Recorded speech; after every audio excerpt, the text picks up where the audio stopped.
আসসালামু আলাইকুম গাইস, কেমন আছেন? আশা করি ভালো আছেন। আমি আল্লাহর রহমতে ভালো আছি। সন্ধ্যা প্রায় হয়ে এলো। আমার হাঁস মুরগিগুলো এখন আমি খোয়ারে আটকে ফেলবো। তাদেরকে কিছু ধান দিয়েছি, ধান খাওয়া হলেই তাদেরকে খোয়ারে আটকিয়ে দিব। এখন সব খেদান দিয়ে আমি খোয়ারে নিয়ে যাব। হাঁসগুলো সব সন্ধ্যা পর্যন্ত যেতে চায় না খোয়ারে। একটু তাড়াতাড়ি আটকে ফেলাইলে ভালো হয়। সব এখন আটকাইয়া এখন আমি মুরগিগুলো আটকাবো। সময় তো নেই, সন্ধ্যা প্রায় হয়ে আসছে। দেখছেন গাইস, কত দুষ্ট হাঁসগুলো, যেতে চায় না। মনে হয় যেন আমাকে কি যেন বলছে, আমার সাথে ঝগড়া করবে। অনেক পাজি, এই যে আমাকে কিছু বলছে যেন এত তাড়াতাড়ি না আটকাই। যাও যাও, তাড়াতাড়ি খোয়ারে চলে যাও, আবার সকাল হলে তোমাদের ছেড়ে দিব। তাড়াতাড়ি যাও। আমার হাঁসগুলো কেমন হয়েছে কমেন্টে জানাবেন।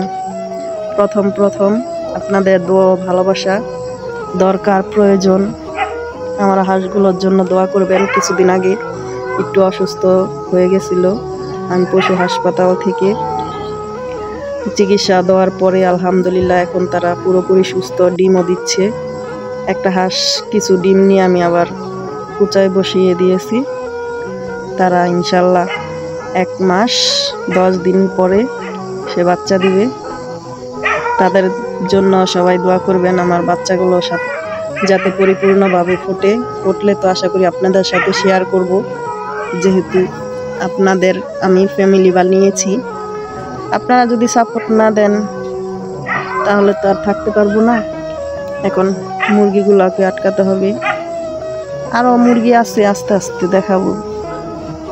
যে এই মুরগিগুলো সব ওই উপরে বারান্দায় আমার একটা ছোট্ট খোয়ার আছে, তাদেরকে এখানেই রাখবো, তারা এখানেই থাকবে। এই যে সন্ধ্যা হয়ে এলো, তারপরও তারা খোয়ারে যাচ্ছে না। এই যে আমাকে দেখে পালিয়ে যাচ্ছে। তাদেরকে আমি যতই ধরার চেষ্টা করতেছি তারা যাইতেছে না। এই যে চলে যাচ্ছে আমাকে দেখে। তাদের জন্য দোয়া করবেন। তার মা তাদেরকে ছেড়ে দিছে, এখন তার মা ডিম দিতেছে। ঠান্ডার দিন তো, তাই আর ডিম বসাবো না।